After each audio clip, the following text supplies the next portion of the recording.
welcome to the zoo. Why am I here?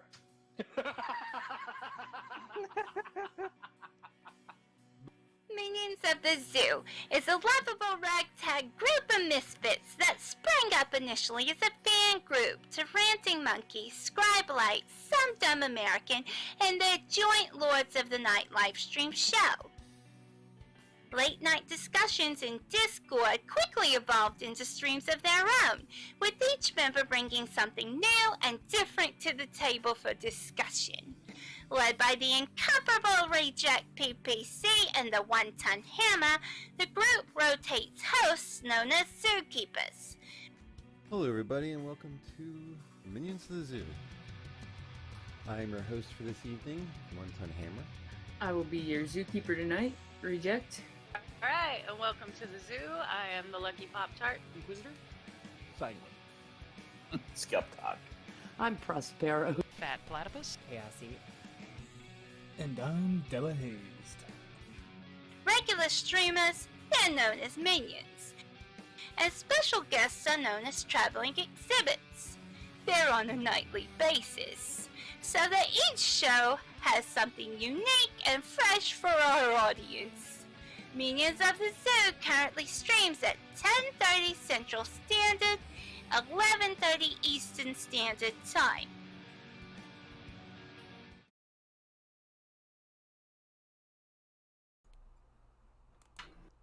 Good evening, ladies and gentlemen.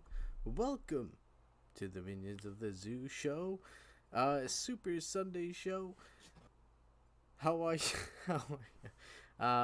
With me tonight is Inquisitor.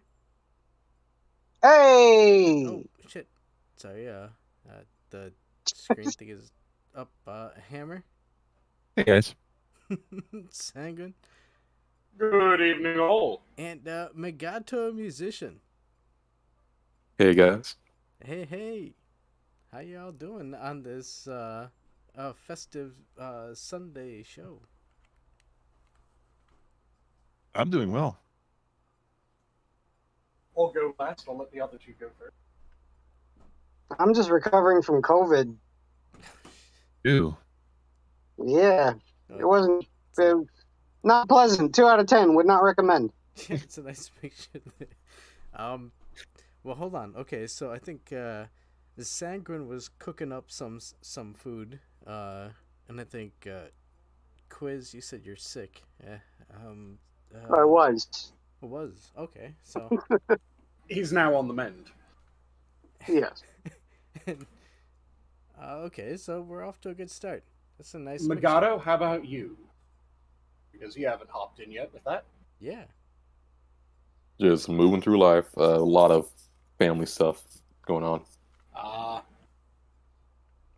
Fair enough. And as Adam mentioned, I'm currently cooking, so I'm doing rather well. And my dinner is nearing the end. I have about 12 more minutes on my rice.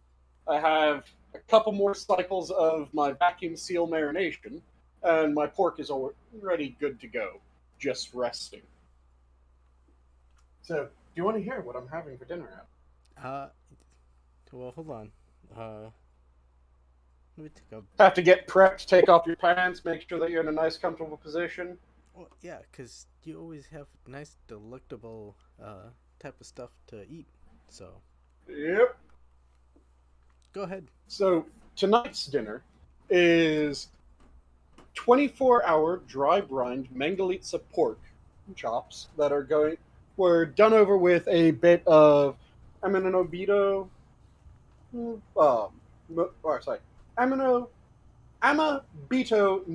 Moshio salt, and then I have the mushroom rice, like I said, the Mangalitsa. Oh, fucking god, Mangalitsa is amazing. If you haven't had Mangalitsa pork and you get the opportunity, eat Mangalitsa pork. It has more fat than standard pork, but its fat is buttery and amazing. So some people have dubbed it one of the two sorts of pork that would be the pork analog to Wagyu beef, just because of how amazing that fat is, and it again kind of melts at room temperature almost. If you touch it, it starts melting, so you have to handle it the right way. But it is fucking amazing. And then, the pickled stuff that I'm doing is a green onion and snake bean salad that I've spiced up. And I'm also going to be throwing a bit of kimchi onto the side of my mushroom rice as well. I'm with you until the green onion, to be honest. I know that you don't like the onion, but I still say I could find ways of onion that you would enjoy. Green onions ain't so bad. Yep. Especially when you fry up the whites in some of that amazing Mengalitsa fat, and then the greens and the whites are pickled in a bit of rice wine vinegar, some mirin, a bit of salt, tiny amount of sugar, and then a few good drops of chili oil. Ooh, God, that's amazing. It gives just the right amount of heat to liven up the mouth, has that acidity that just brightens all the flavors that you're having it with. It's fantastic. And it looks like those pickles have just finished. Ooh. Now, pickles is one thing. I wish they would throw some extra pickles when they give you a hot dog. But, yeah, it's neither here nor there. Pickles are fantastic, and pickles are the secret to a really amazing chicken sandwich. I don't know. Dude, wait, you like pickles on your chicken sandwich? Not only do I like a couple pickles on a fried chicken sandwich, if you brine the chicken in pickle juice, just elevates the flavor ridiculously. Whoa, okay. So now you're talking about like juice in the chicken patty. Okay, that's a that's a step beyond. I was more like, oh shit, I got a chicken sandwich from Kentucky Fried Chicken or like Popeyes or something like that, and they had some pickles on there. I was like, who puts pickles on this? Oh no, the pickles. Everyone puts pickles on it. Yeah. No. Because the why? pickles. Yeah, literally every single place that you can get a chicken sandwich from will have pickles on it. Mm-hmm. And the reason is because the acidity kind of cuts the fatty richness of the chicken a little bit, of fried chicken rather. You go to Chick-fil-A, they'll have pickles on their chicken. And not only do they have pickles on their chicken, Chick-fil-A does the pickle juice brine of its chicken. They also do a rye flavoring for the breading on their chicken, which I don't know. Every time I have it, I get that taste of the rye, and I'm all like, because I hate rye. But what's rye? Like rye bread? Yeah, like rye bread. Yeah. Oh, okay. Rye, the grain, it kind of has a peppery, spicy note to it. Yeah. And it's got a very noticeable taste. Yep. And like I said, every single time I go to Chick-fil-A, I get it, I taste it, and I go, what? And then after that initial taste of it, though, I don't taste it again, and it's perfectly fine. And it's a really good chicken sandwich. I always get the grilled. I don't think I've ever had the breaded version. You should. Pretty good. Oh, the I like breaded the fried... version's really good. Yeah, I like the fried chicken version. And like I said, one of the secrets is that pickle juice brine just dials up the flavor ridiculously. So if you're going to be making fried chicken, the two types of brines that I can't recommend too much are buttermilk brines. Everyone knows about buttermilk soaking your chicken, and pickle juice brines. Okay, so are you a fan of the bread bowl soup type of thing? I can do a bread bowl soup every now and then, Yeah. Bread bowl's great. Yeah. I like that. I don't know if Panera is the only place that you can get like a bread bowl consistently from like a fast food place, and they don't even do it anymore for Grubhub, which sucks. Wait, well, that makes sense, just because they don't what? It would be soaked through. Oh, shit. Well, no. It doesn't come in the bread bowl. They send the bread bowl, they send the stew. Okay. So they send a separate container. Fantastic. Yeah. That's the way that it works. Yeah. I say, but they don't do that anymore. Well, I don't like that only because that probably means that Terry, our good friend Terry, down under, he probably won't be able to enjoy his delicious bread bowls. And yeah, if you're seeing this, Terry, well, God bless you. Oh no. Just another pleasure in life denied our hermetic friend. Yeah. But bread bowls can be really well done, and it's all about getting the type of bread right, and then also coming up with a good way of having a moisture barrier so that the bread doesn't get completely sodden. You need something to kind of hold it off the bread just for a little bit. You don't want it entirely held off, because part of the pleasure of the bread bowl is when you get to that kind of... Well, hold on. No, eating the bread, yeah. What is the distance between wow, a marriage, between bread bowl and shepherd's pie, like you made, I think it was a week ago, right? Yes, I made shepherd's pie. Shepherd's pie is, rather than a bread topped thing, it is topped by mashed potatoes. Yeah. And the one that I did was really good mashed potatoes that then I grated over some whiskey cheddar cheese, and I gratinated that whiskey cheddar cheese. Was it? So hold on. Which side of the Mississippi River here we talking? Are we talking bourbon, or are we talking Oh, it was an Irish whiskey cheddar. Oh, okay. Oh. So did an Irish whiskey cheddar cheese gratinated top to my shepherd's pie, and it was fucking amazing. I was gonna say, yeah, because when people talk about shepherd's pie, the major thing that is interchangeable, believe it or not, is the meat.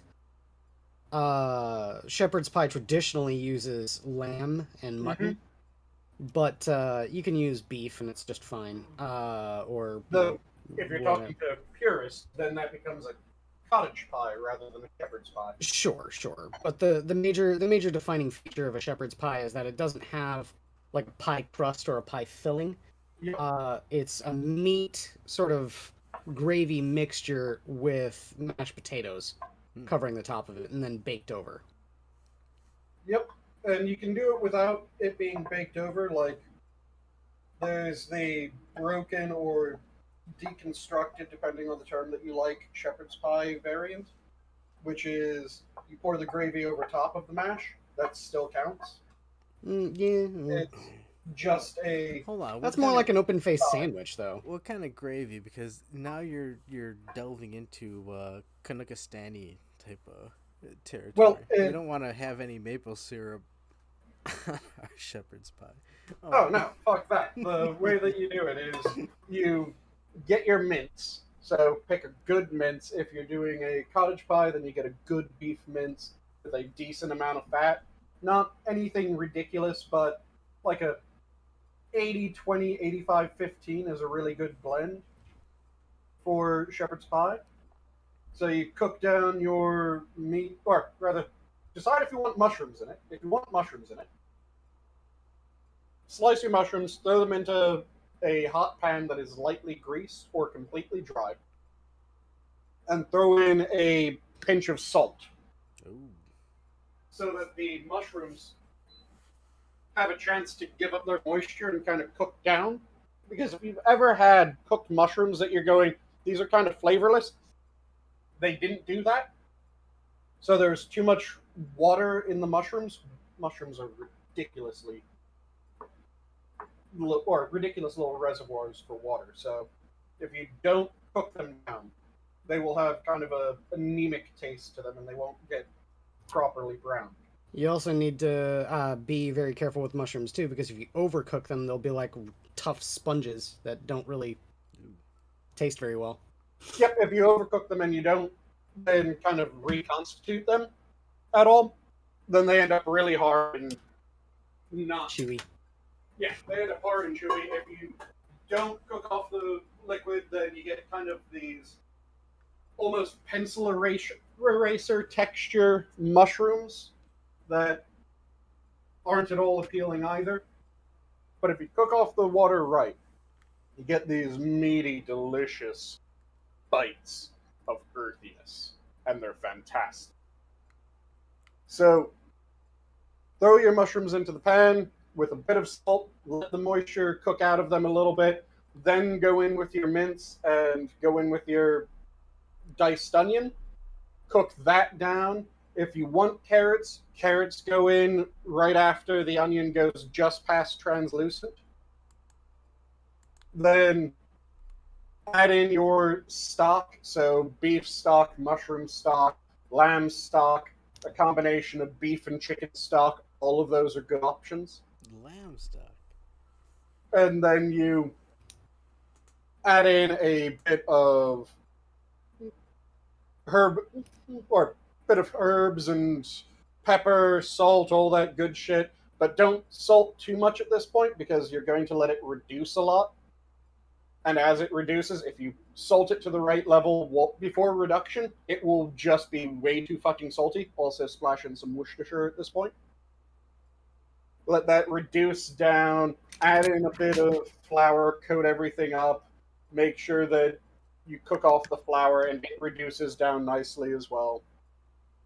Doesn't clump anywhere, but just mixes throughout so that you get a nice, thick, rich gravy. Ahem, it's Worcestershire sauce. So we live here in the United States, thank you very much. So you get all of that together. Then Pinky while you say it too. In the bottom of whatever baking vessel you're going to be using, just layer that meat and gravy combination. Then pile on your mashed potatoes. Grate on some cheese, a good cheddar cheese, maybe a little bit of Parmesan just to help with the gratination. And whack it into an oven until you get that beautiful golden brown crust. Yo. That's how you make shepherd's pie, and it's fucking amazing.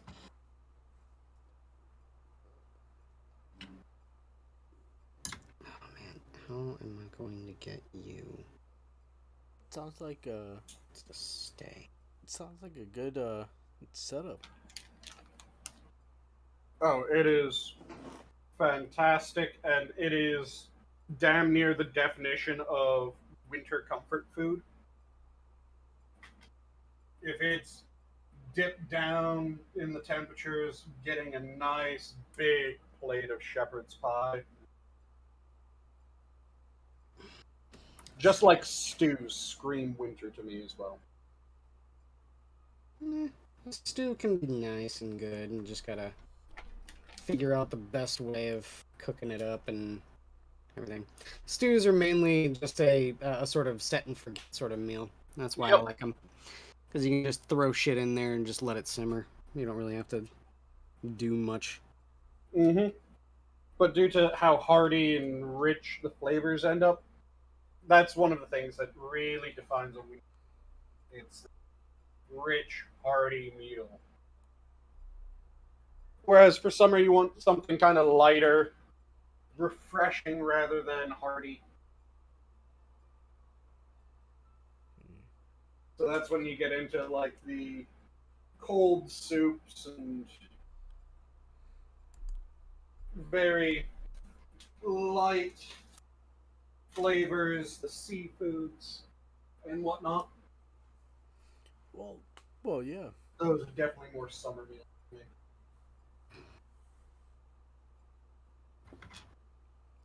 Hey, Megato. It's been a while since you've been on a show. How you been, sir? I've been doing all right. A lot of job searching, a lot of family stuff, a lot of just a lot of other stuff I've been doing. And the market's really shit for job searches right now, unfortunately. You betcha, it's terrible. Well, I don't know about that. I mean, I've just recently got a new job that's been paying better than I've had literally any other job in my life so far. Oh, very nice. Yeah. So Most of the market's suffering. I think it's, as of 2 days ago, by definition, we're officially in a recession. Because the standard definition is 2 months in negative GDP growth, and we were at negative like 1.6 a couple months ago, and last month was the best estimate. The official one hasn't come out yet, to my knowledge, was negative 2.1. Well, So, you don't as of you don't want to present us with flowers right off the bat there, sir. I mean, yeah, it's not exactly a happy moment to say that we're officially in a recession, but it's important to know. Yes.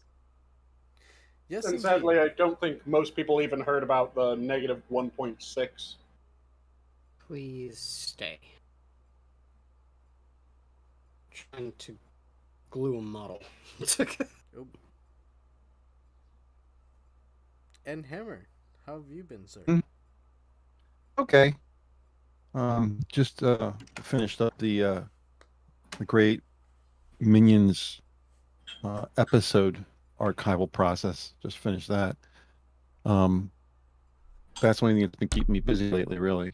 That, and I've been trying to get hold of copies of the Orville, which is now in its 3rd season, and the new Star Trek TV show, Strange New Worlds. Mm-hmm. I've been watching them. I'm surprised at how good both of them have become, especially, wow, this last Orville. Holy mackerel, was that a good show. I mean, generally I think I enjoy the series altogether because it's kind of like what Star Trek was supposed to be, you know, until they came out with, you know, sexually transmitted disease and Picard and all that kind of stuff. Yep. But this last episode was just, it was a little on the nose. If anybody is like sensitive to wokeism, they might have an issue with it. But it was well acted and it had a lot of dramatic change. There was a death in the crew. I mean, it was really a shakeup. And there wasn't much laughter to it. It was pretty serious. It was very much like a Star Trek show. Mm-hmm. One of those that it narratively earned the politics that they were pushing rather than just, here's the politics. What do you mean narrative? Well, what it was is, one of the characters on the screen his name is Bortus, and he has a husband. They're both male. Mm-hmm. They lay eggs. It's a weird species. Crichton is his husband, and they have a child, and their entire species is male. If the egg is hatched as a female, they use techniques to change the sex of the child so it's male, because their entire species is, everything has to be male, and that's just the way it is. So that's already kind of curious for people who are a little, what's this woke stuff, you know? So there's that. But it turns out that their child, Topa, was born female. So against against Bortus's wishes, they followed custom and made him a male. Mm-hmm. And the child is extremely unhappy. Feels like there's something wrong with him. Can't process things normally. Is just struggling all the way around. And he's asking questions that are kind of like, you know, and all this sounds very trans. He's asking questions about his, you know, being a boy, and he's making things like, he's saying things that could be considered self-harm issues, that kind of deal. Mm-hmm. And finally, the second in command of the ship, a human female named Kelly, number one, I guess you might, if you want to equate it to Star Trek, she hints to him what's going on, and he does a deep dive, and finds out that he's actually born female, and he is pissed that they transitioned him against his will, and he decides that he wants to transition. The problem is his entire species is male, and they see female as a problem. So you have to be of a certain age before you're allowed to make that decision, and it's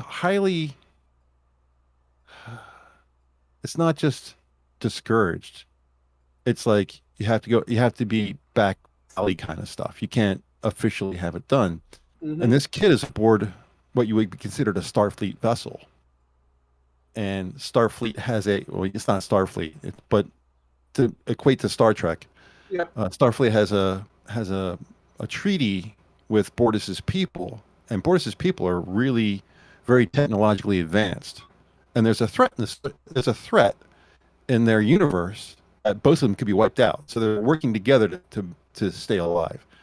When their people find out that there's a Federation doctor who's willing to do the surgery, they decide they want to cut ties with the Federation over it. That's how much they don't want to do this. And so what happens is she doesn't actually do the surgery, someone else does, but it happens aboard the ship. And his species doesn't like it, but they don't separate themselves from the Federation. They stay with it anyway. They complain, it's all diplomatic, and it's all, backyard bullshit. But the kid has a surgery, comes out as female, and is happy. But there's no joking in this episode. The Orville started out like its first season, it was just slapstick, funny, stupid stuff. But as it's gone along, it's gotten more and more serious. And this episode had almost no laughter in it at all. The entire episode was deadly serious. So it was hard hitting. I'm sure everyone listening and everybody here is probably saying, "Oh my God, woke culture," and it is. It's kind of a topic around that size, but it's more of a topic of detransitioning. Yeah, that's what I was just about to say. It was something that, people that are really woke could make that be, see, it's wrong to have people live as the gender that they don't feel like they're supposed to be, and people on the other side, if they were so inclined, would be able to go, no, this is saying that if you change someone's gender from what they were born as, then that's the part that is fucked up and wrong. Yeah. So it's at least a discussion to be had. And it's kind of playing that middle ground rather well from the description that you get. That's the best part about it, is that they didn't beat you over the head with either side. Hold on. They saw both sides as good and both sides as bad. Or was this a show that McFarlane did? I think. Yeah, Seth MacFarlane runs the show. Yeah. Okay. It was an outstanding episode. I mean, you have to watch a couple of seasons of the show to get an understanding of exactly how all the dynamics work. But yeah, it's probably the best episode from their 3 years so far that I've seen. That's saying a lot. And I feel like part of the reason why it got more serious as things went on is, hasn't Seth MacFarlane talked about how he actually does like Star Trek? Oh, he's a huge fan. Yeah. You remember Star Trek Enterprise, the one with the female Klingon first in charge? He actually starred in that show. He was in engineering. Yeah.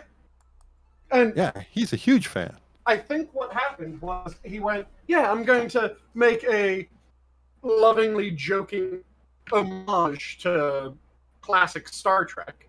And then he started seeing the current generation of Star Trek. Not only that, you saw the reaction of the fans. They're like, dude. Yep. This is Trek, Yeah. And he saw the current crop of Star Trek with Picard and Discovery and started going, okay, they aren't a lovingly joking homage. They're just the butt of every joke. We need Star Trek. Fuck it, my comedy show is now going to become Star Trek. Yeah. Yeah. I think that's what's happened with it, where he had every intention to make it a comedy show, and then just saw that Star Trek was being beaten like a misbehaving Mormon, and decided to step in and try to. Not to get to be that severe. He made a course correction for the show that actually ended up being a good thing. Yeah. He tried to revive the spirit of the thing that he so enjoyed when he couldn't revive the actual body of it. Yeah. The funny thing is, a lot of people from Star Trek are on board. You know, Frakes does a lot of directing on the shows. Mm-hmm. You know who did the last 2 episodes? Do you remember Marty's mom from Back to the Future? Yeah. Actress named Leah Thompson. Mm-hmm. She was in what was the Duck movie? I can't remember the name of the movie. Howard the Duck. Oh, Howard the Duck. Yeah. Hold on. I didn't say, do you remember Leah Thompson? Get on. Some people don't know her. Some people are not movie people like me. So But cheers. you got to talk to everybody. But See, I but yeah, vaguely recognize the name, but with him saying the mom from Back to the Future, right. That's the face. Okay, yep, I know. Yeah, exactly. she directed the last 2 episodes. She's a director now. Nice. Yeah. Yeah. Oh shit. But yeah, I do love when there's something like that, when there's a loving homage that realizes, no, people need the actual spirit. They don't need the joke on it. So they completely course correct and they just start trying to actually be what they were originally poking fun at. Yeah. You know, far be it from me to give any praise to fucking Seth MacFarlane of all people. He's a cancer. But I'll say this about that is that he can't do any worse than Star Trek is already doing itself. Have you seen Lower Decks? Never watched Lower Decks. Never watched STD. I did watch Picard, and I'm sorry.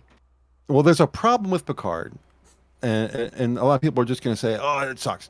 The script.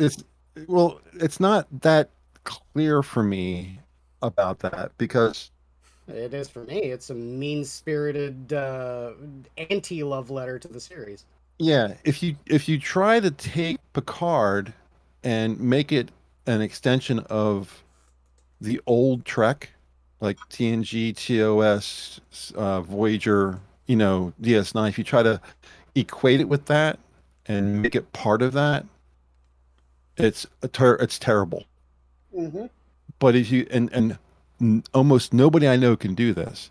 If you can separate that universe from where Picard is, and just take Picard completely and solely on its own, it's a pretty good show. But that's the thing. You would have to. It's impossible to do because it's using characters from those other Not shows. impossible to do because I can do it. So it's not a problem. So you can immediately invalidate the fact that you're watching essentially the same characters from Next Generation, just being bastardized in this horrible, terrible show. They're not being bastardized. Time has They absolutely are. Time has out of character. This is 20 years later. People change, man.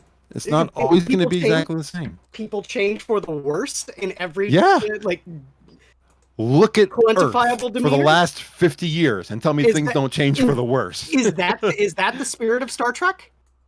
Again, the spirit of Star Trek is established in the first 5 episodes. If you look at the first 5 and say, I need to apply the spirit of these to this, then you're going to lose every time. You're going to not. You're going to lose every time because it's not Star Trek. Right, exactly. That's exactly the problem that a lot of people have. This is not Roddenberry's vision. This is not classic Trek. And as long as you look at it from that perspective and don't say, well, regardless of all that, how is a show on its own merit? So regardless of everything, you're always going to hate it. So regardless of everything that's supposed to make the show, it's good by its own merits. No, what you're saying is supposed to make the show. What I'm saying here is if you just pretend, just take a second. This is hard to do. I'm not blaming you or saying that you're bad or anybody's bad. Pretend the Star Trek show is not Star Trek. Okay, got it. Just pretend that those first five series didn't happen, and you're watching a whole new show from scratch. Even though there's people in the show that you recognize from other series, just put that aside and watch the show for what it is. If you still have a problem with it, that's fine. I don't. You do realize the massive problem with this, right?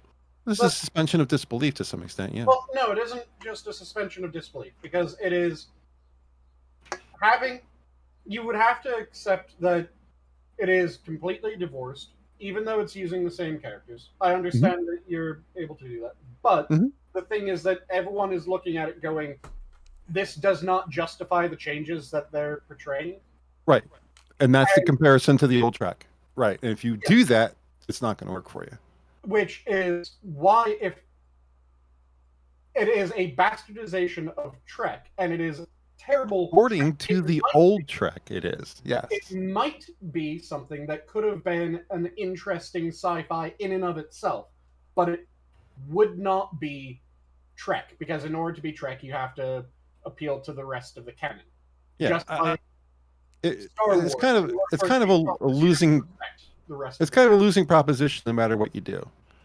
Because if you give everybody an extension to the show and you do something that's just like Voyager or just like DS9 or just like TNG, then everyone's going to say, well, you're just doing the same thing you did before. And if you do something different, this is not like the old stuff. So you really can't win. If you're concerned about this, then maybe you want to look at Strange New Worlds. Maybe that's more your cup of tea. Well, have you seen that? I was gonna say, if you're talking about retaining the spirit of Star Trek while also being actual Star Trek and not being a mean-spirited bastardization of Star Trek, what about Enterprise? Well, that's something that's pretty wholly new and original. Can I interject? Just as a rubbered, let's be clarified,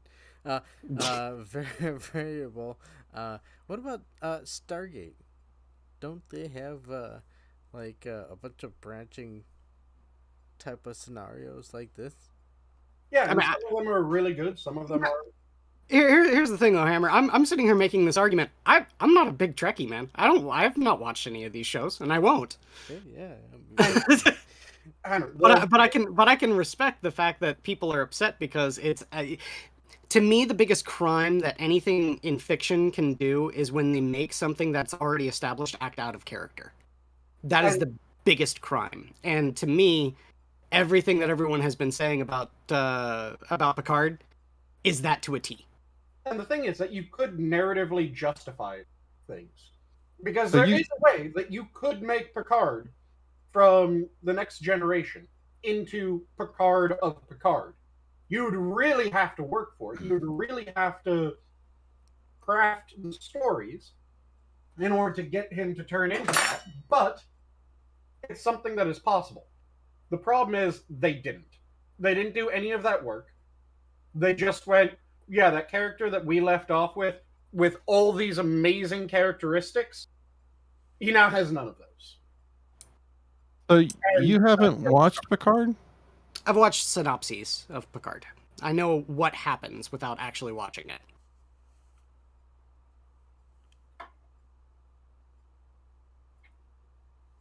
About the whole android revolution thing, and was it Romulans acting like second-class citizens on Earth, and all sorts of shit like that. Wow, so I also saw that what is it? They're looking to bring back the old cast or something like that. I already have to some extent. Jonathan Frakes has been in some episodes, so is Whoopi Goldberg. Oh no. 7 of 9, what's her name? Yeah, so season 3 will be entirely the old cast. Yeah, because so you guys will be getting what you're complaining about now. You'll get the good old Star Trek that you're used to in the 3rd season. I'm not complaining about shit, man. I'm just saying that these are the reasons why people. I didn't say you specifically. I said you guys. So everybody here is included in that statement. And everybody watching. Like I said, the premise that I have is you can definitely have complete character changes. You just need to earn the complete character changes. Well, they need to go through a change, and the off-camera, everything is different now. Excuse is lame and unearned. Yeah, like you could have in Star Wars through a bunch of different things shown Luke get broken down. and shown one of the most hopeful characters in cinema history, effectively, be reduced to a fuck it, I've screwed up everything, I'm better off just leaving. And you could do that. It would be a dark, dark arc for everything, but you could absolutely justify that. You could have, it doesn't have to be the mainline movies. You could have shows before the mainline movies. And this is the thing, you have to do it before you show the drastic change. You can have it show that he tried to do something really good and it blew up in his face. And then he recovered from that with, nope, everything's still going to be fine. I can still fix things, and shit went even more pear-shaped. And as he kept on trying to do things, things just kept on getting worse and worse and worse in ways that he was able to blame himself for. But a third-party observer would just be going, that's fucked. It was not his fault, but you could understand why he would blame himself. It would break someone down. Have you watched Picard, Sanguine? I've watched parts of it. I bailed out at a certain point. Yeah. Because it just asked me to go too far without the justification. Most of the people that I've seen who commented online are the kind of people who cannot see Star Trek as anything but what Roddenberry put down. They can't see it changing. They can't see it evolving. They want 10 more episodes or 10 more series of TNG. And if it's not, they're not going to like it no matter what it is. I can understand STD because it's awful. But, and then to read all of that hate and assume that it's what everyone. I don't think it's Picard is still Picard. 7 of 9 is still 7 of 9. These people are still the same characters they were before. It's just that the environment has changed. I don't Picard's think it's necessarily that, though. I mean, the major thing is that people are okay with things like the J.J. Abrams Kelvin verse.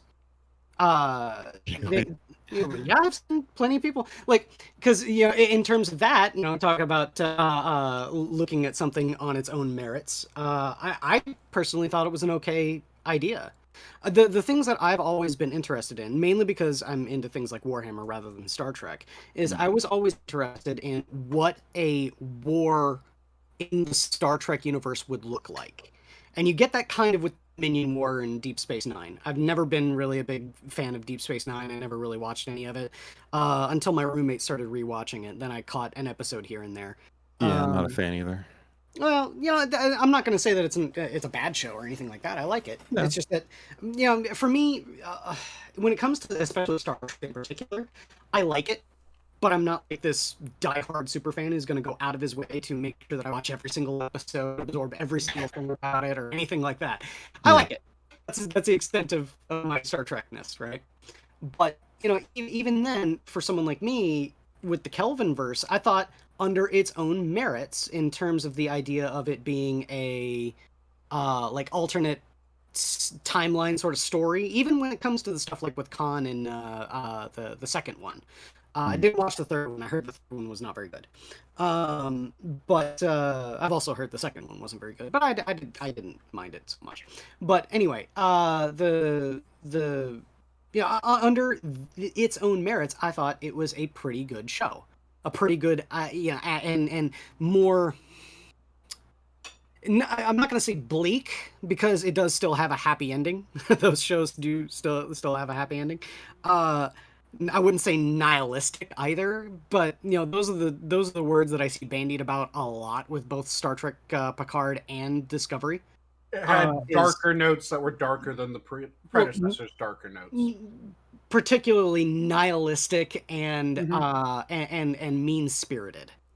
Whereas with something like the Kelvin timeline, I thought it's Star Trek but an action movie, so I was okay with it. Yeah. Those are the major things that I see as being problems with Picard and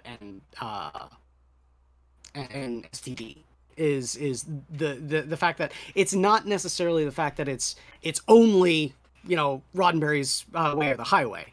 It's the fact that they feel like it's going in a direction that is unearned and unwarranted. Mm-hmm. And yeah, I can agree with you when it comes to STD. I definitely agree with you there. To give a good example of what I mean by if you narratively justify it, not just, well, this is the story we want to tell, but you actually build it into the narrative and you show it happen, is one of my favorite sci-fi and fantasy, or rather fantasy, not really sci-fi. One of my favorite fantasy authors is Brandon Sanderson. He has a series that is the Stormlight Archive series.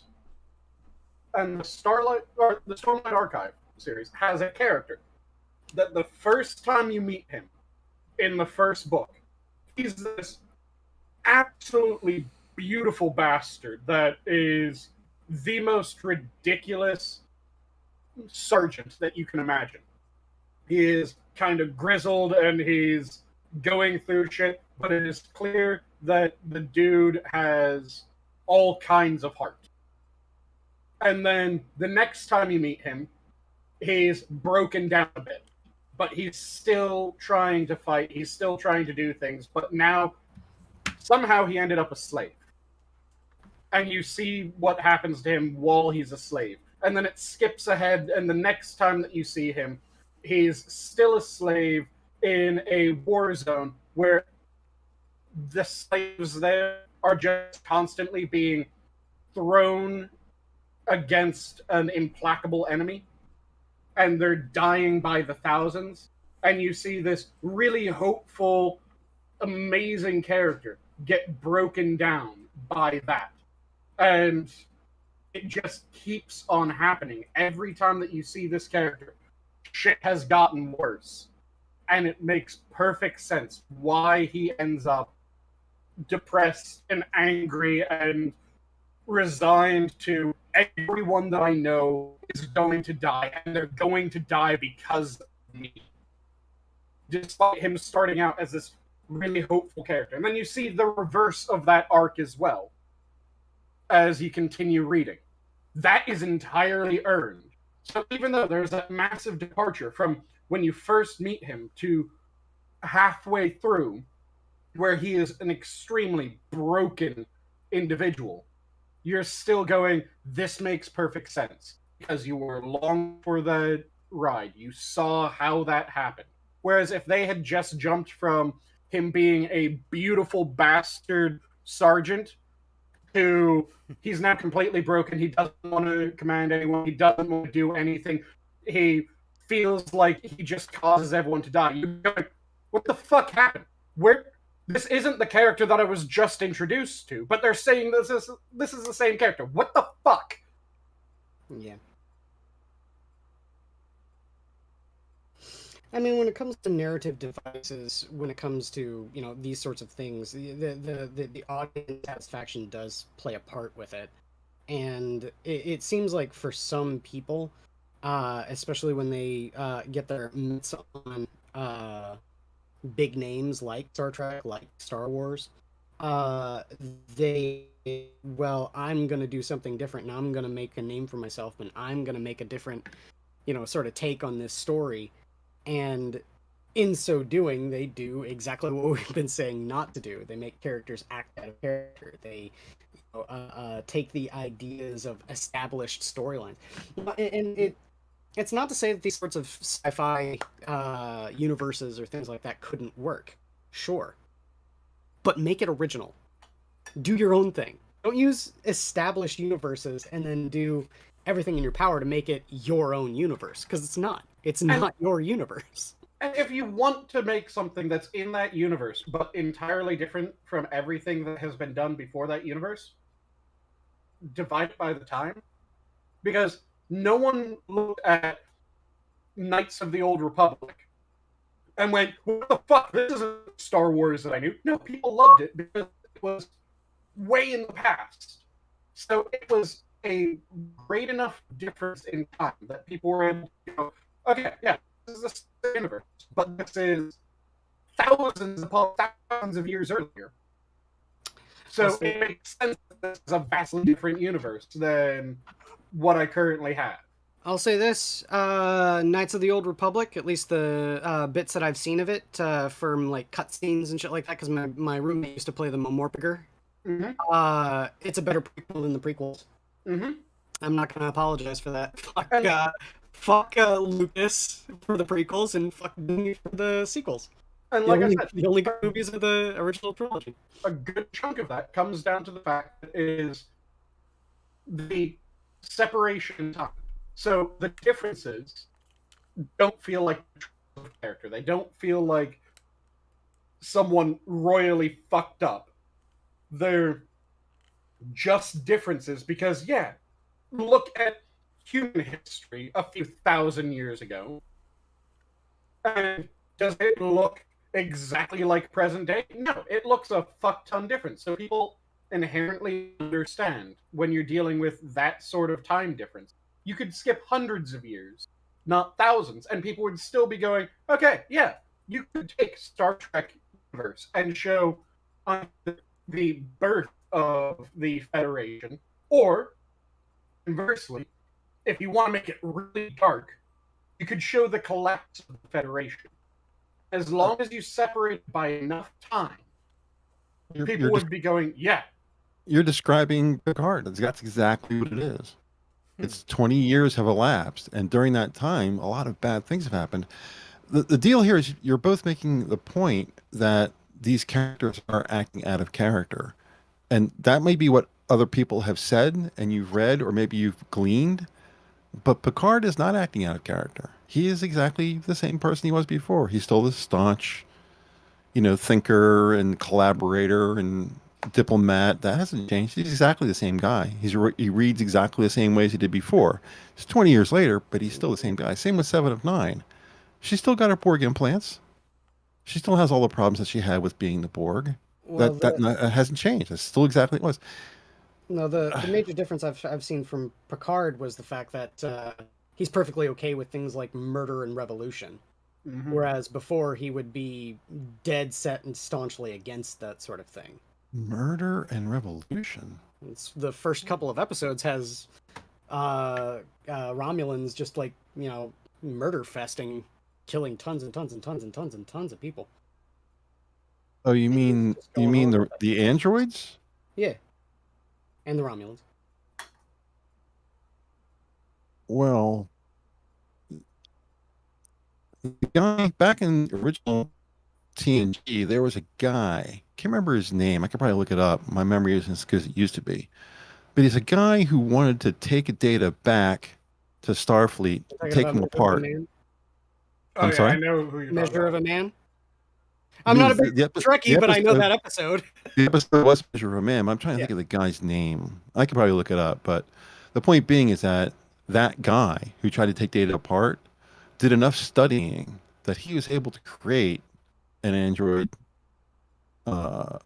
race by learning what he could from data with Starfleet's blessing. And made them into slaves. Kind of. Worker bees. Yeah. Because they weren't really human. They weren't data, but they were automatons. So it was seen as being acceptable. They didn't have a revolutionized and killed a whole bunch of people. I was saying, they were remote controlled. That story has already been told. At least, okay, this is my perspective. Again, I'm not a big Trekkie guy or anything like that. That story has already been told, and it was done much better because it didn't have the Star Trek veneer. It was called Blade Runner. Hey, guys. Hey, guys. What's up, we got? The testing got the roboting really bad. Uh-oh. Roboting? Oh, shit. That was a good monitor. I haven't pulled it up. Like for the whole Star Trek chat. Goddamn. Really? Hold on. That is a hell of a lot of robotics. Well, that's a train, I think. Also, someone lives on the freeway. Yes. But I would say for roboting, as you're talking about Star Trek. Oh, man. When are you going to talk about Genesis next? I was thinking going more for Exodus, maybe some Leviticus. But staying the fuck away from Deuteronomy. Deuteronomy is boring as shit. At least if I'm remembering the Bible correctly. I think Deuteronomy is the one that's effectively just family trees. No, Deuteronomy is the one that has the really weird laws. I mean, Oh, okay, so is it I was talking the about one right after Deuteronomy that's the family trees then? I don't remember. Because it's one of the early ones that just goes through the various begats. Yeah. I just went back and listened to the stream live, and it sounded normal to me.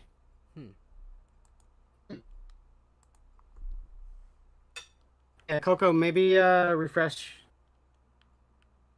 Well, Assassin said it was 2, so it's 2 against 1. Both said it was roboting, but I turned the volume. I'm watching the show, of course, and I just turned the volume up on it to listen to it. And even though we were talking here live on Discord, I was able to listen to the stream. I didn't hear any, weird noises or anything. Everybody sounded normal there, so I don't know what's going on. I wonder if it was one of those issues where it was a YouTube side thing where I've had it before where a stream will just go to absolute shit for a bit, but then when you listen back, it never goes to shit. Hold on. Wasn't it just something about the play last time that had issues where it like constantly dipped? You know what? I think it's Susan. I think Susan doesn't want me to have a show. You know what? Yeah, I agree. Fuck Susan. There you go. Quiz. Susan doesn't want anyone to have a show. But we need... I seen this happen on my show from time to time too. I'll be watching OBS, and with OBS, I can monitor the connections between me and YouTube and display it on the screen during the show. Mm-hmm. So if the stream starts having problems, everybody who's watching the show can see it happening real time live. Mm-hmm. And so this is not unusual for this kind of thing to happen. So I'm pretty sure that Susan just doesn't like us for one reason or another. Yeah, and like I said, I've seen it with other streams. There's absolutely no issue in the watchback. And you'll see the chat saying, like, yeah, everything's robotic, everything's going wrong.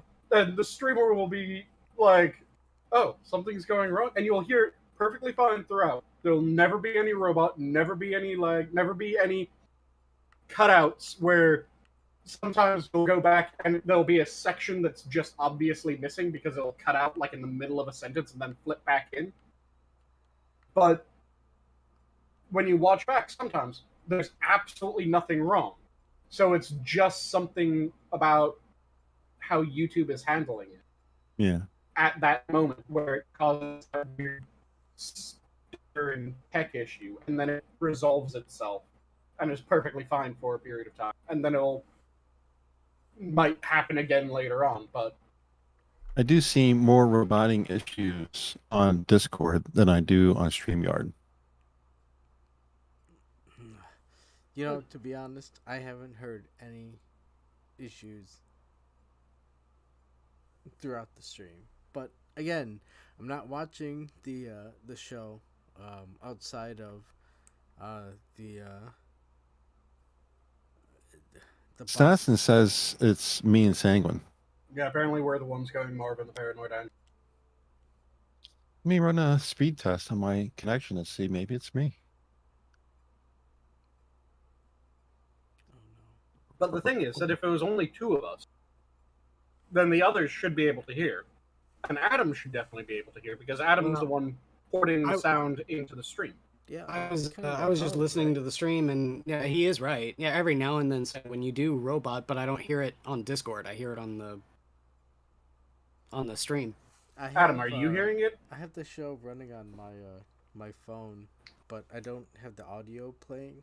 I just have the just so I can chat. But like I said, I haven't experienced any roboto.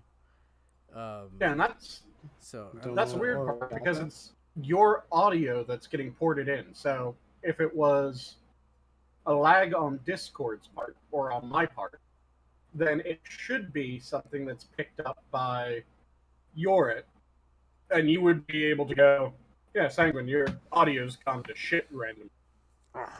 Listen, But people, without they're trying that, to silence our voices.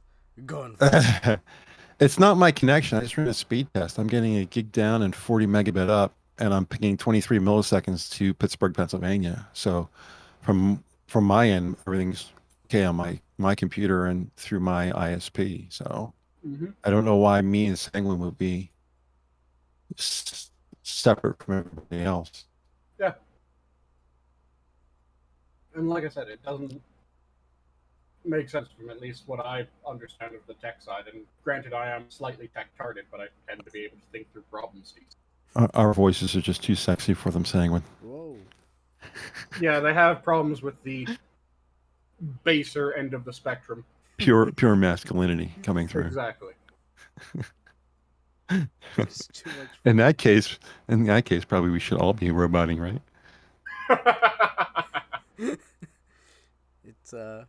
It's breaking the. Oh, and to go way back in chat, because I did notice this earlier, we then went off to the races on another topic. Berkshire pork is also fucking amazing.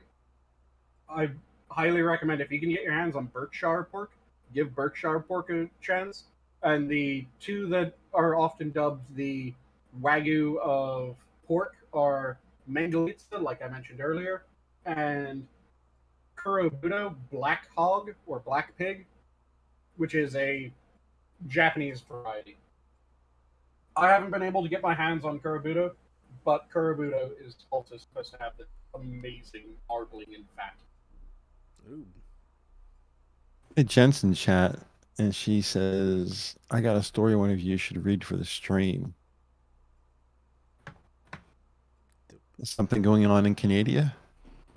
Jen's a Canadian. No, she's saying it's called the Goblin Mod with my husband. The hell's up? And apparently she selected me as the representative reader of this story. Story time with Sanguine.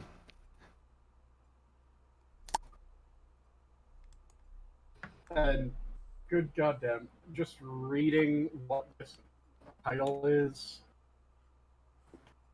It's from Our Relationship Advice.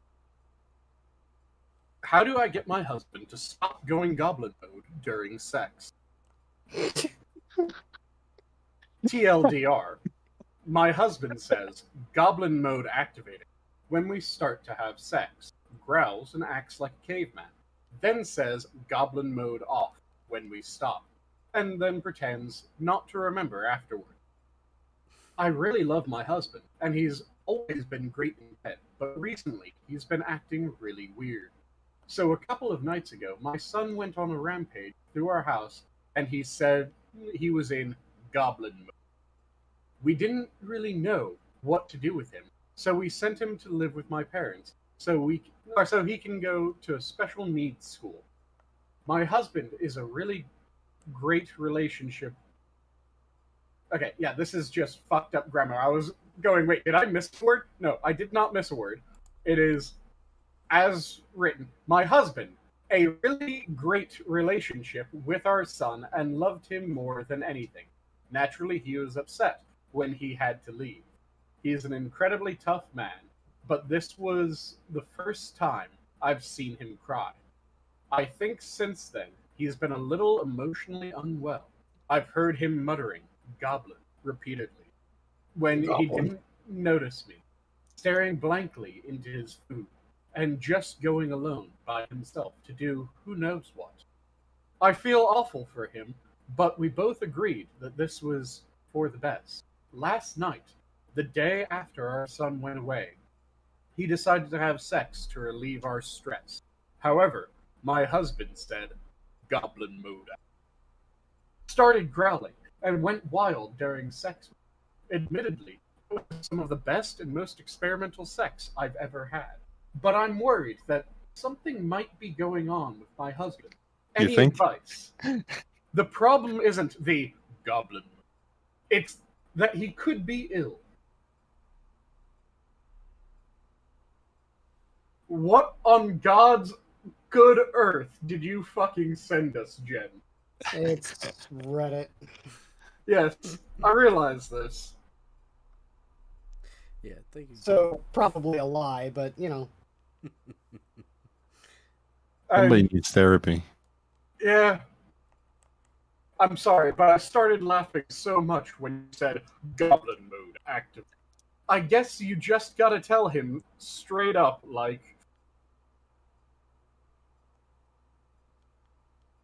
Have you tried Goblin Diplomacy? A man of culture, I see. Yeah, the chat is... or the comments are always great. But yeah, what the fuck did you send us, Jen? Well, on fake stories, they usually tend to be pretty funny because they're just as made up as a story. Oh, yeah. The one?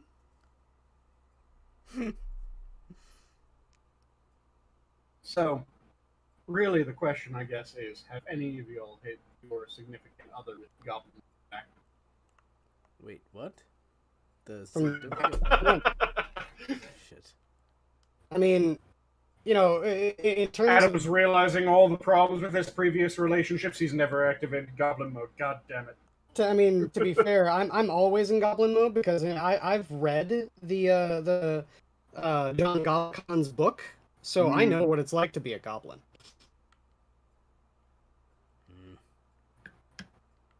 Fair enough. I have a racial trait that automatically puts me against Goblin Mode as a giant dwarf. As I'm painting an orc. Nice. Currently drawing. Here, say, hold on. Let me find John Goblecon's book. I've never had the chance to go Goblin Mode, but I'd like to try one day. Now it's going to be in your repertoire? So, this is the synopses on Amazon.com. John Goblecon's Guide to Living Your Best Life. In a world filled with trolls, we all need to live life more like goblins. What does it mean to live life like a goblin? It means to give no fucks, but also all the fucks in the world at the same time. It means to be constantly anxiety-ridden while also eternally optimistic. A goblin's heart, specifically John Goblecon's, is filled with love, joy, angst, constant quandary, chilly southwestern egg rolls, metal, and empathy. Though through these goblin eyes of being an internet celebrity, insurance salesman, rock and roll mascot for the goblin metal outfit Necro Goblicon, we learn about life, death, business, food, music, travel, culture, dating, school, drinking, compassion, and much more. John walks readers through the crucial life step of becoming internet famous, to getting dates with special someones, to even ordering the correct ordering techniques for the perfect meal at Chili's. Have a problem? John Goblecon assumes he knows how to help you solve it. All in this new, for sure to be a New York Times bestseller and win like 100 awards debut book, John Goblecon's Guide to Living Your Best Life. Nice. Okay, someone's got to answer this question for me. Mm-hmm. What's wrong with Chili's? I've never been to a Chili's. I've never been to a Chili's. I don't know what the hype is. I don't know why people constantly refer to it online. There was a big viral marketing campaign with the whole Chili's Baby Back Ribs song. It was like Baby back. Yeah, I want my baby back. It was inescapable in the early 90s. Have you ever been to Applebee's? Dude, I want to go to... Wait. Once. I want to go to... It's Applebee's. It's like Applebee's, only slightly spicier. Chili's is an Applebee's analog. A little nicer environment. Not much, but a little bit nicer. Yeah. A little more upscale. Passable, but not good food, if that makes sense. Yeah, it's a southwestern Applebee's, essentially. Yeah. It was a good That'd be great. Southwestern Applebee's, correct. Okay, so they're not chopping up and tossing the food in front of you. Like, Well, that's... No, that's it's not a Applebee's hibachi. at all. Oh God, what's the big Benihana? Yeah, Right. Benihana. A hibachi or teppanyaki if Hibachi they're grill. using proper. Yeah, no. It's like some of those older places like Bennigan's. Remember Bennigan's? I just ate at Bennigan's. It's kind of like that. It's a little bit upscale. It's better than Denny's. Yeah, it's a better diner than Denny's. Yeah. Yeah. Down here we have a thing called Ruby Tuesdays. Oh yeah, Ruby. Yeah, we have it here. TGI Fridays. Right.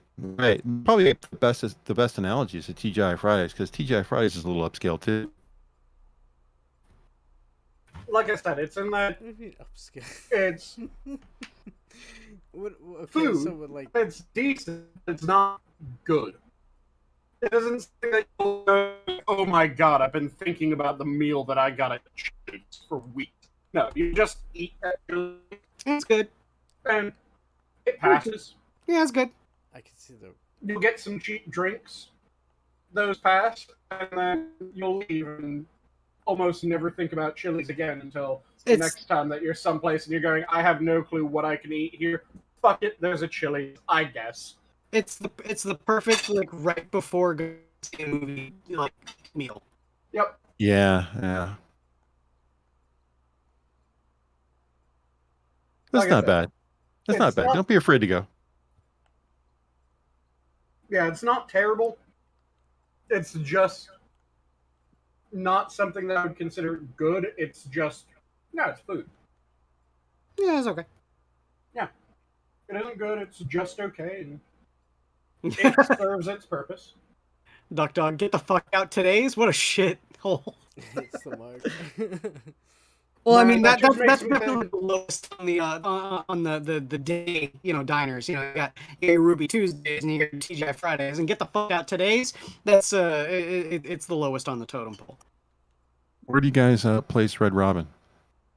Yeah, Red Robin's okay too. I would put it the same sort of tier as Chili's. Good burgers. AB. Yeah, about the same. Maybe good plus or burgers. minus. It's okay. They're okay. I'll say this: the Red Robin once had this thing that I had. It was at the bar and it was like a limited time sort of thing. It's weird. Okay, you know how like alcohol doesn't freeze? Mm-hmm. Like you can't really freeze alcohol. Imagine this: it was a slushy, sort of like 1 part milkshake mixed with Blue Moon, and it was delicious. Wow. Mm-hmm. Red Robin. Yum. Yeah, I can see that. Just like there's a drink at my local state fair that they had for a few years that was absolutely amazing. It was a peanut butter porter malt shake. You do not know how hard it is right now, considering that I've been playing the quarry, to not start going into the peanut butter pops theme. God damn it. But yeah, a peanut butter stout malt shake. It was absolutely fucking amazing. It was one of my 2 favorite desserts that they had for a couple of years running. The other one being their Muscovado sugar smoked vanilla ice cream. Ooh, that sounds pretty good. Ice cream? Oh, it was so fucking good. Yeah, they smoked the ice cream. So they cold smoked the cream before they then freeze it into ice cream. And they used Muscovado sugar, which is this extremely dark brown sugar that is just absolutely amazing. It has almost a raisiny taste to its sweetness due to the other flavors that you get from that molasses. Really good, really complex flavor. And just that with the smoked vanilla, ooh, good fucking god. And it was a good Madagascar vanilla.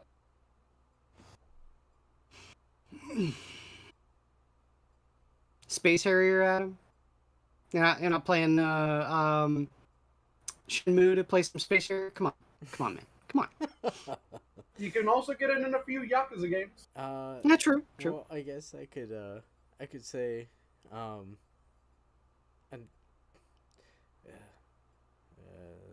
to to go into current politics, I guess. You know what? I don't want to do that. Yeah, I wouldn't recommend it. It's not good for your health. Yeah, I'm gonna enjoy the oblivious of just hanging out and enjoying what it is. I love Space Harrier. I was actually gonna put up Outrun, but I think I had Outrun playing before, so. I'm so bad at Outrun. I like it, but I'm so bad at it. I've never been very good at that game. There's that and Super Hang On. Outrunners. They have an Outrunners out at the bowling alley on what is it, Irving Park Road? I think it's yeah. Out by. I had a friend that used to work there. Yeah. Wait, at the bowling alley for there? Yeah. Dude. Yeah, she used to work at the kitchen there. Now she's this like really big successful artist at oh god, what's the name of that company? Do Golden Tea. Oh well, there's a toss up for there. Fuck. What's the name of it? Incredible Technologies. She's an artist at Incredible Technologies, but yeah, she got her start when she was in high school working at fucking that bowling alley. Let's check here. Craig. The Sega game Afterburner? Yeah. Fully standee. Like full standee with the weird sort of joystick. That's fine. The stream froze on me. I had to refresh my screen. They won $1,000 for it. Oh shit. Yeah, just that amount. Well shit. We've gone about an hour, right? About. I don't know how you guys feel. Do you wanna Golden Tea? Dude trying to sell a Golden Tea fucking machine for $3,000. Nigga, you serious? Especially in the Chicagoland area. Yeah, exactly. You can get those for like $200, man. Well, Fuck off. Hold on. If it has a nice trackball, I would say. Well, it's the PGA Tour edition, 2000 what? Let's see here. But 2019, dude wants $3,000 for it. Fuck off. So for for the zoo show, I don't know. Do you guys want to? If you guys want to continue, I'm down to continue. I'm down. But otherwise, we're at an hour, and that's Zaxxon. You guys can keep going if you want. I'm hungry. I need something to eat. My stomach's starting to hurt. I'm good for about another. It's all Sanguine's 10 fault making me minutes or so. hungry. I make everyone hungry. It's You just make me my hungry, nature. man. How you doing, Megato? Mr. Marlowe Brothers. What the fuck is a virtual pinball table? Oh no. I feel like that's just the old pinball game that was on every Windows computer on a tabletop. That's kind of what it looks like. It's a pinball machine, okay, but it's a video game. Mm-hmm. It's not, but it's like built into a pinball machine's cabinet, if that makes sense. It's kind of dumb. Kind of defeats the purpose of having a pinball machine. I guess you don't have to service the springs as much. Yeah, I guess. But then you just have to service the fucking monitor. Mm-hmm.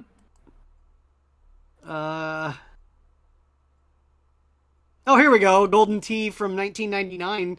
Dude selling it for $950. Man, yeah, like I said, the arcade one-ups really fucking killed the aftermarket on arcade machines. I missed the old school arm wrestling arcade machine. Mm-hmm, mm-hmm. Oh, I remember those. Remember that gold robotic arm that you had to... Yep. No. I See, remember Okay. You guys are lucky because I never got to experience any of this.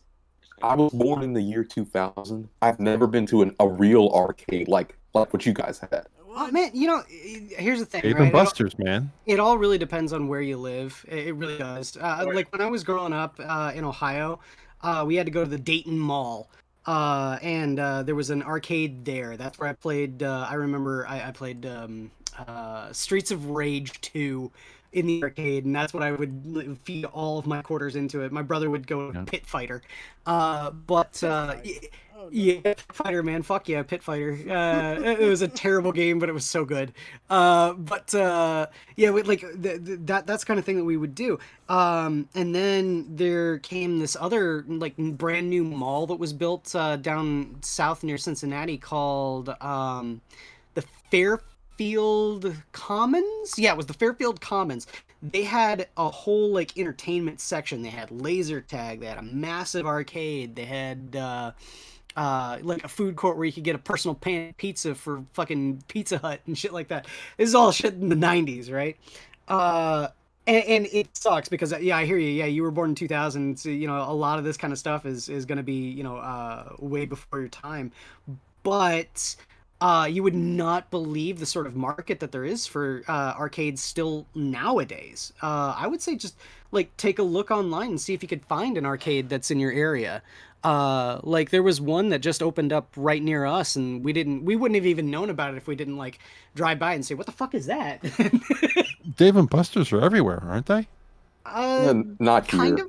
Kind of. Dave and Buster's are they're a lot less plentiful than they used to be. Their stock in like I want to say 2004 skyrocketed and then tanked like 2 or 3 years later. So a lot of the places that Dave and Buster's used to have are gone. And I say the big one now when it comes to like multinationals and like you'll see it in like outdoor malls and like indoor malls and shit like that is called, I believe it's Take-Two Interactive. Oh yeah. Yeah, they have a bowling alley, they have like pool tables, and then have arcade machines. But usually the arcade machines are just like, rail shooters or, ticket machines, stuff like that, skee ball. You're not going to have like big arcades. The big arcades that I've been to are in Northern Virginia. There's a mall that is the most weirdly divided mall because it is both the ghetto mall as well as the gamer mall. Oh, I'm talking about Springfield Mall. Oh yeah, Springfield Mall. I've been there. I thought you were going to say Tyson's 1 and 2. Ah, yep. But yeah, the Springfield Mall is the ghetto mall and the gamer mall at the same time. So you go there, you can get a decent arcade, but it's also just like, yeah, this is the Fitted store. This is this store. And then there's an arcade and a movie theater. That's the gamer portion and nerd portion of the mall. The arcade and movie theater. Dude, I miss there used to be this mall in the Chicagoland area called hey Bud, what was the name of the one mall over there in Palatine that closed down? My house in Virginia is in Fairfax, Virginia, and there's a Dave and Buster's in Fairfax, Virginia. Golf something, right?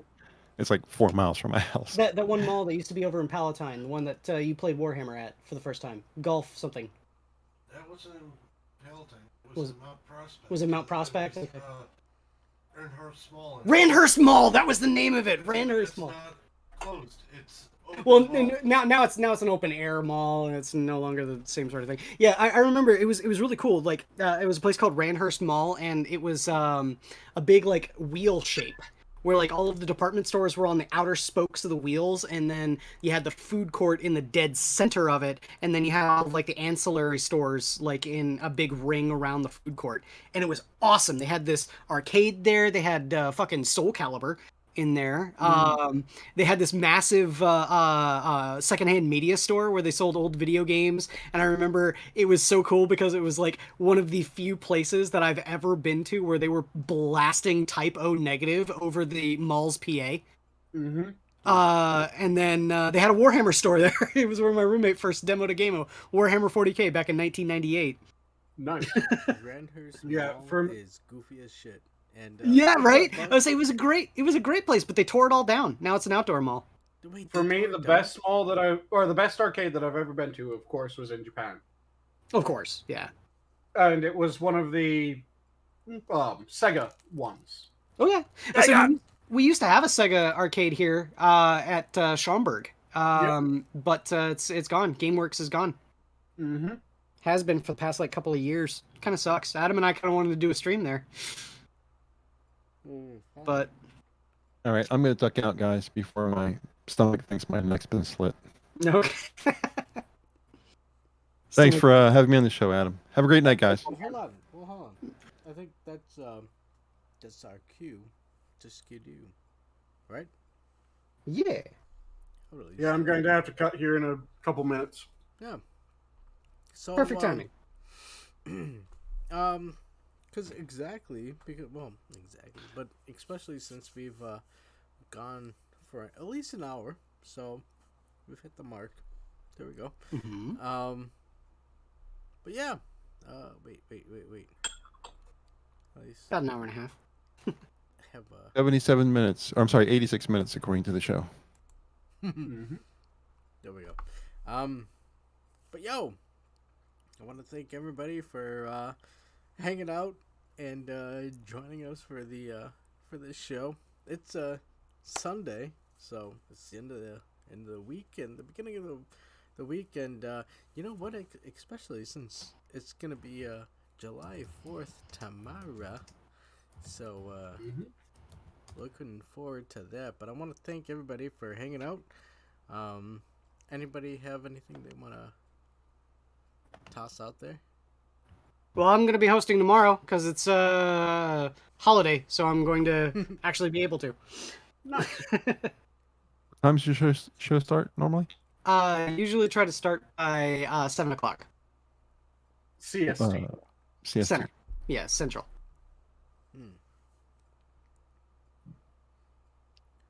Because he's in the correct time zone. Are we gonna have B for correct. Exactly. Yeah. And I know Hammer normally wants to shill his as well, and then I'll shill. Yeah, the Wednesday show. And as a Chronological. matter of fact, my one of my co-hosts was in chat tonight. Genty Maxey and the other co-host is Terry Diamantis. But we start at 9 p.m. Eastern, so that would be 8 Central. 8 Central, same time. Gotta work out these ending at the same time. Timing stuff, right? If it's 9 Eastern, it's 8 Central. There you go. And my night is, of course, Friday nights, which will start at 10:30 Central, so 11:30 Eastern. My nights tend to just be whoever wants to be on, talking absolute shit for about 2 hours, and having a good time of it. Really The general... hoping. Okay. I'm really hoping I start on third shift soon so that I could, start hosting again. Yep. Yeah, the general feel of the show that I try to maintain is a bunch of friends belly up to the bar at the same time and just talk shit. That's what we do. We need to get Megato a night. Yeah. Megato. Oh no. Megato, hey. I gotta get a job, man. Megato's music. Unfortunately, we have Mondays already handled by Inquisitor, and he's loath to surrender his Mondays for any other day. Megato, how do you distribute your music?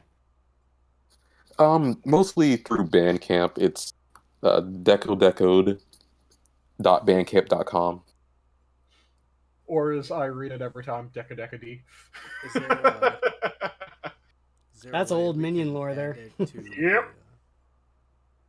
To the details on the stream or something, or I believe so.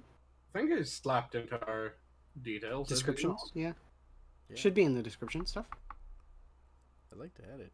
And also, shit, kind of looking to make a new intro. So Oh, nice. if Yeah, we need to do that. if you're willing to make a new theme song, Megato, hey man, I want to work with you. But yeah, it's the end of the show. I think so. Everybody said their piece, right? Yep. Yeah. We each did our shill, and I'll just also sound it over. If you're passionate about something, make sure that you devour it. Don't let it devour you. There you go. Well, I am happy everybody that was able to hang out with us. I hope we were entertaining, in the least bit. But you know what? I love y'all, and God bless. And the zoo is closed. Good night, everybody. I don't. Take care, everyone.